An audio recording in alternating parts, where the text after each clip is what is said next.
Health Boss, okay, what is a blue zone? Well, a bunch of doctors conducted a study whereupon they discovered there was a concentration of people who lived to be over 100 years old.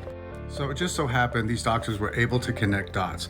People were living over 100 in places such as Loma Linda, California, that's right, Nicoya, Costa Rica, Sardinia, Italy, Ikaria, Greece, and Okinawa, Japan. So like any good study, these doctors were looking for patterns and they were looking to see what did all of these places have in common. In the end, they concluded that if you followed some of the same behaviors that you might actually extend the longevity of your life.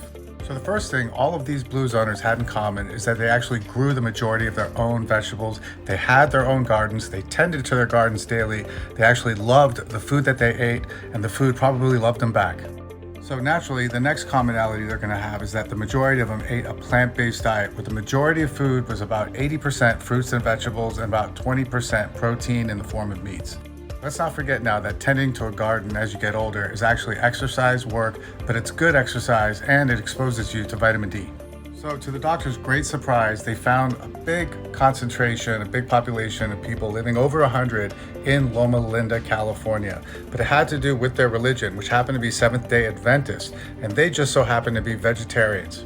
So another link, whether it was a glass or two of red wine in Sardinia or a couple shots of sake in Okinawa, studies showed that regular consumption in small amounts of alcohol also extended life.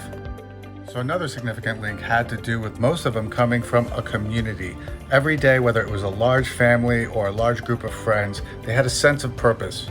So if you are elderly and isolated, do your best to try to break that isolation. It's going to extend your life. So the next commonality that they all shared was daily exercise, such as the Sardinians who would walk their sheep on the hillsides daily, or Tai Chi and meditation in Okinawa. Another factor that they all shared was that they winded their days down pretty early and they didn't live a stressful life. So another byproduct of the blue zone is the popularization now of the Mediterranean diet. Pretty much the elimination of processed foods, sugary foods, and again, a concentration of eating plant-based, natural foods, and not too much meat and not on a daily basis.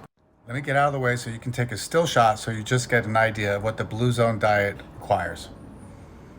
And the final conclusion was that everything came down to balance. Again, everything in moderation, whether it was exercise, diet, and the consumption of alcohol. So if you're not familiar, get the book, The Blue Zone. It's a great read and it's highly informative. Health Boss.